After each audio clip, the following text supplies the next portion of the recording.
Hey guys, this is Tom with DraftMagic.com, and I'm here to kind of show you some of the changes that I've made to the Blue-White Human shell. Ran it through a couple different 8-man queues, about 4 different queues, just to kind of see how it did.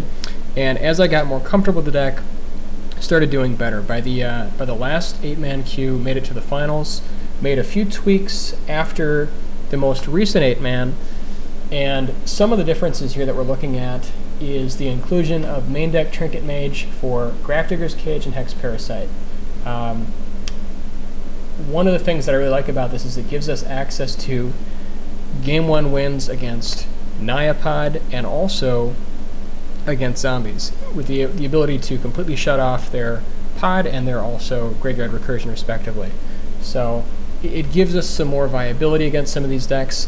Also looking at some of the decks that have been going for over the last couple standard events, I'm seeing more control. There's a couple more of the black-white decks that use Sorin's Vengeance to get there, and several of these decks that are doing well, kind of more of the control-ish end, are using Planeswalkers, and so having access to Hex Parasite really gives us more game against Tamiyo, against Gideon, Sorin, and then also Liliana, which are all seeing play right now.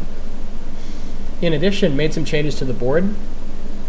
One of the things that I really was looking for, especially in the finals match of the last 8-man queue I was in, it was up against the sort of Esper more control element version of the deck, using Curse of Death's Hold, and ended up having the Nevermore, which really did pretty well, but not having access to more control threats that I can use to really combat those decks, such as Negate.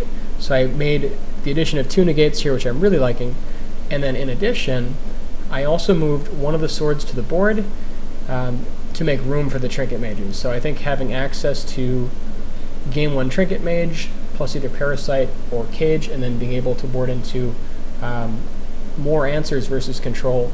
I also added an extra Oblivion Ring. But looking here at kind of the current standard metagame, I made a spreadsheet, and this is kind of a pretty good breakdown.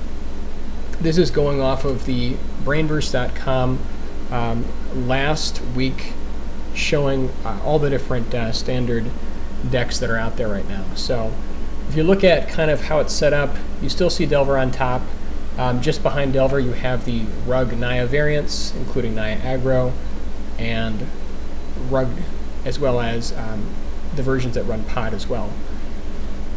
Right after that is not surprising that we see Esper and then zombies. So, kind of filling up the end of it, we have Red Green Aggro, Wolf Run, a little bit of Blue Green Infect, and then a couple Getter Dungrove decks. So with this meta in mind, kind of the big 4 decks we're looking at beating right now, are going to be these the Delver, the Naya, Esper, and Zombies decks. And kind of going off my information here, had a chance to look at some of the builds. This is the complete listing of 139 decks as of 7.3 to 7.9, and kind of been trying to craft my sideboard accordingly. So being able to be more ready for versions of Naya and Red Green with the addition of Flash Freeze, I think is going to help quite a bit. But anyways, we are going to get started here in just a couple minutes for a 4-round daily, and we'll see how we do. But we'll see you for round 1.